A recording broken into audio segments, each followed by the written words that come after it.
Well, more than 2 months after the devastating Palisades fire, PCH is still closed to most drivers. That closure impacting tens of thousands of drivers in the San Fernando Valley every day. In a 7 on Your Side investigation, we found out just how much longer drivers are sitting in traffic, and we asked Caltrans when things will finally get better. Eyewitness News reporter Rob Hayes and data journalist Jill Castellano got answers that you might not like. The fires may be out, but tempers are still flaring. Just been such a nightmare for people. It's a bit of a nightmare. It's just screwing up kind of everything. Their frustration? Traffic. The cause?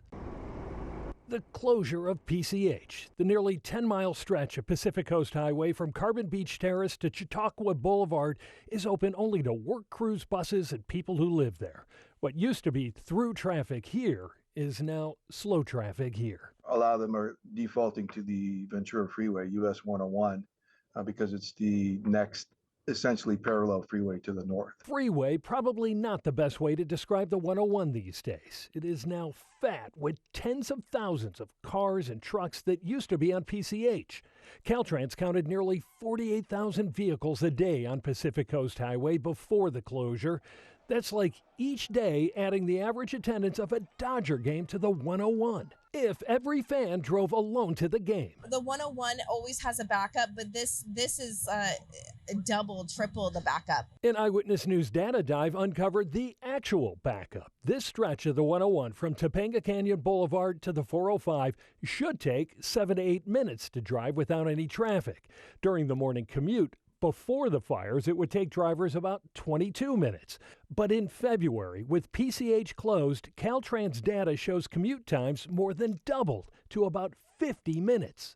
It's incredibly stressful for people and they hate it. Professor Michael Manville is with UCLA's Department of Urban Planning. Especially stressful for drivers, he says, are the huge swings in drive times. People uncertain how long their commute will actually be. And when you have a particularly slow and unpredictable commute, where you don't know if getting to work is going to take 35 minutes or an hour and 5 minutes, it introduces all manner of stress. We learned PCH itself is in good shape. Caltrans says it's closed not for repairs, but because of all the work going on around it. Utility crews restoring power, gas, and water. And then you have the Army Corps of Engineers removing all the hazardous materials left behind by the flames. Most recently, we have about 300 trucks a day going in and out on the PCH, and they anticipate that could be as much as 1,200 truckloads per day. And the Topanga Canyon Boulevard closure is another traffic multiplier. The fire-damaged hillsides here forcing Caltrans to actually blow up boulders, afraid they'd come tumbling down onto motorists. But what most drivers want to know is, when is PCH going to reopen? And that is a question Caltrans just can't answer. Even if you ask them, is it a matter of weeks, months, or even years? I cannot give you an estimate, but we're very sensitive to the impact that it has on the community. But our primary priority, our number one priority, is always safety. We also learned it's not just Caltrans' call. A long list of agencies needs to sign off on reopening PCH. And long lists often mean long waits, something all too familiar on the 101. We just have to resign ourselves to the fact that the commute's going to be kind of a grind.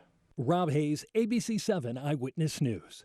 Hello, I'm Mark Brown. Get more great ABC7 content by clicking the subscribe button for our YouTube channel. And download the ABC7 Los Angeles streaming app on Fire TV, Android TV, Apple TV, and Roku to watch on your TV.